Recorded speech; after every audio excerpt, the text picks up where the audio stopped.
Fala, jovem investidor, seja bem-vindo ao meu canal. Hoje iremos comentar sobre a estratégia vencedora de Désio Bazin, que particularmente eu gosto bastante, tanto que adaptei essa estratégia frente à estratégia que eu utilizo hoje para alcançar minha liberdade financeira. E antes de comentar sobre isso, gostaria de convidar você a se inscrever no meu canal. O canal ele cresce dia por dia e já somos mais de 2.000 inscritos. No canal vocês irão encontrar vídeos sobre educação financeira, também sobre investimentos. Além disso, vocês irão acompanhar, juntamente comigo, o crescimento da carteira do canal rumo à liberdade financeira.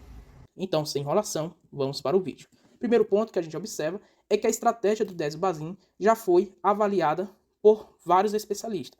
Entre eles, eu trouxe esse estudo realizado pelo Clube de Valor, que é uma instituição financeira bastante respeitada dentro do mercado financeiro.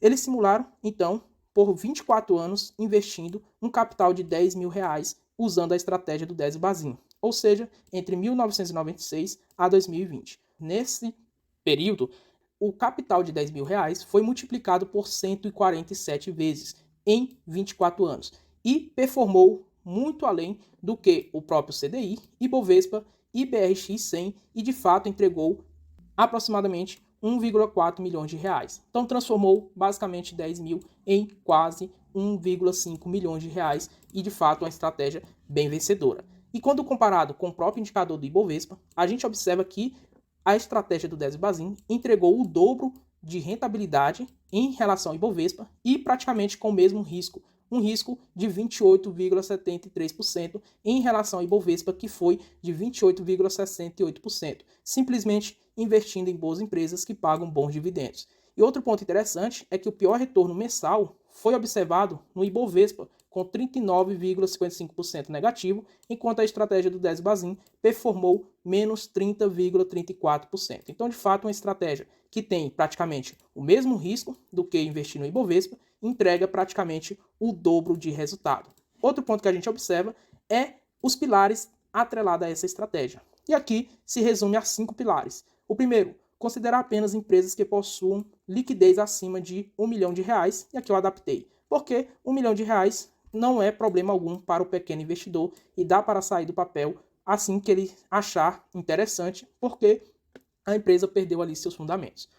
O segundo pilar se resume a ter um dividendo mínimo de 6% pago nos últimos 3 anos ou 5 anos. Isso aqui é muito importante porque fala além dos dividendos de 6%. Isso mostra que a empresa tem previsibilidade na distribuição de dividendos e se ela paga dividendos é porque ela tem gerado com frequência caixa. E uma empresa que paga dividendos, consequentemente, tem seu resultado operacional saudável. Então você observa que o dividendo ele fala além da própria distribuição do dividendo. Ele fala que a empresa está saudável operacionalmente. O terceiro pilar é praticamente um conselho para você fugir de empresas que estão constantemente em escândalos de corrupção ou que o gestor tem uma péssima fama. De fato, isso aqui é muito importante, você deve levar em consideração, porque no Brasil temos diversas empresas que estão envolvidas aí em escândalo de corrupção e tem um histórico já amargo nesse sentido, como por exemplo a própria Petrobras e agora a Braskem, que está envolvida em escândalos aí operacionais lá no estado de Alagoas. O quarto pilar, ele considera um endividamento equilibrado. Isso aqui é um ponto-chave. Como já dizia Philip Fisher, uma empresa sem dívidas, ela não quebra. E de fato isso é uma verdade. Então, utilizo 2 indicadores para avaliar essa dívida equilibrada.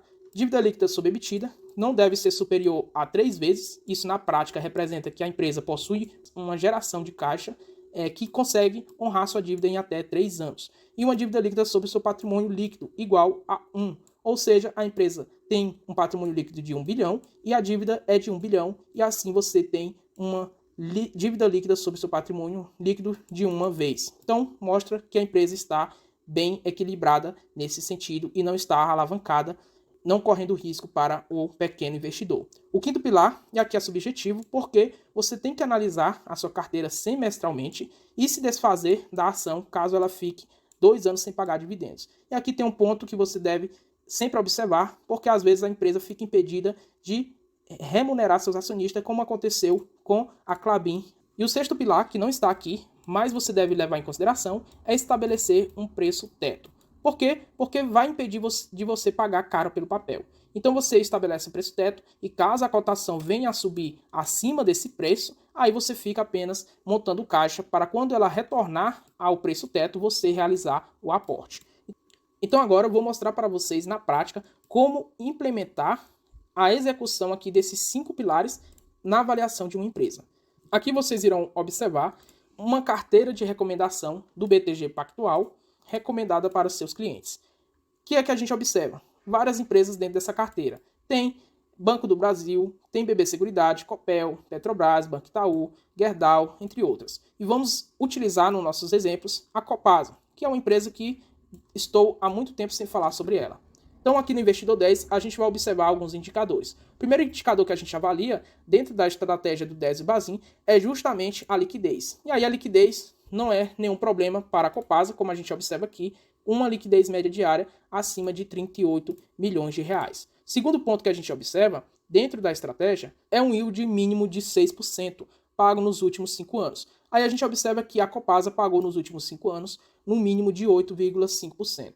E aí uma ressalva aqui. Para utilizar em nossos cálculos e estabelecer o preço teto, não iremos utilizar 6% de yield, mas sim de 8,5%. Por quê? Porque se a gente utilizar 6% de yield no mínimo, a gente vai sempre ter um preço teto defasado em relação ao crescimento operacional da empresa. Então, se a empresa tem a capacidade de remunerar nos últimos 5 anos 8,5%, então é esse valor que iremos utilizar em nossos cálculos.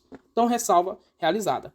O terceiro pilar que a gente avalia é fugir de empresas que têm histórico de corrupção. E aí o que a gente observa é que a Copasa ela vai na contramão nesse sentido. E nos últimos 10 anos tem entregue mais de 220% de rentabilidade. E se a gente observar a rentabilidade real, acima de 88% nos últimos 10 anos. Então a Copasa tem bons gestores e um histórico aí bem interessante operacionalmente falando. O quarto pilar da estratégia do 10 Bazin leva em consideração a dívida. E aí a gente observa um indicador de dívida líquida sobre o patrimônio bem confortável em 0,49 vezes e a dívida líquida sobre EBITDA de 1,44 vezes, ou seja, em menos de 2 anos a empresa consegue quitar toda a sua dívida. Então, de fato, bastante tranquilo em relação à alavancagem. O quinto pilar é justamente você ficar observando a empresa pelos próximos 2 anos. Ou seja, se a empresa deixar de pagar dividendos nos próximos 2 anos, você irá se desfazer da empresa.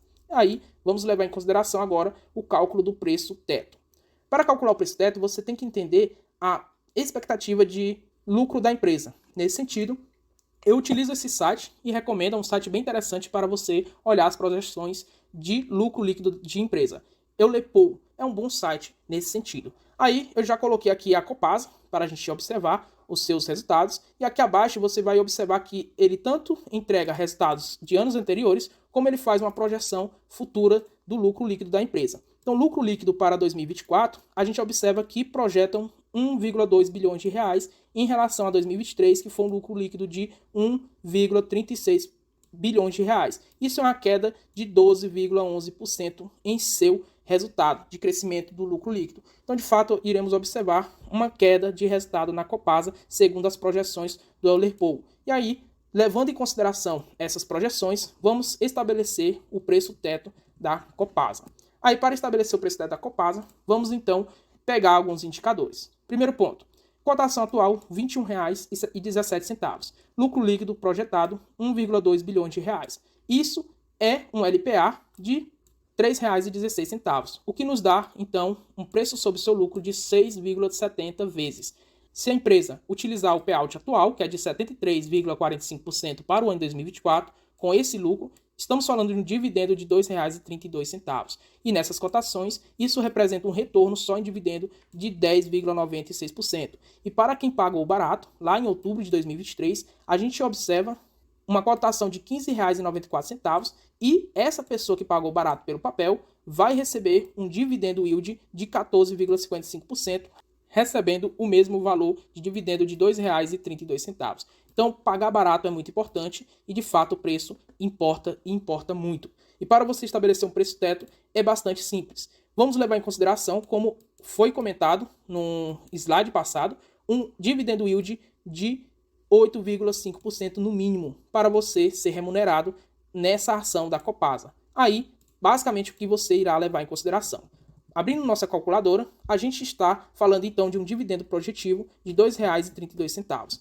E a gente divide então pelo valor de dividendo que a gente está disposto a receber no mínimo, que é de 8,5%.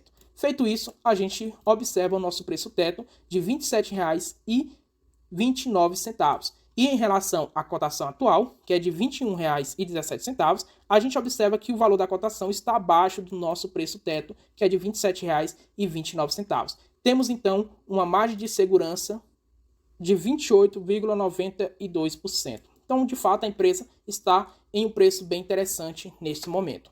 Então, o vídeo de hoje era para mostrar para vocês que é fácil você avaliar uma empresa. Isso aqui, pessoal, é o início para você sempre investir em boas empresas e sempre pagar um bom preço. Então, é o básico para você começar a aprender a avaliar uma ação. Façam sempre uma avaliação fundamentalista da sua empresa. Espero que vocês tenham gostado do vídeo. Se inscreva no canal, deixe aquele like e até a próxima.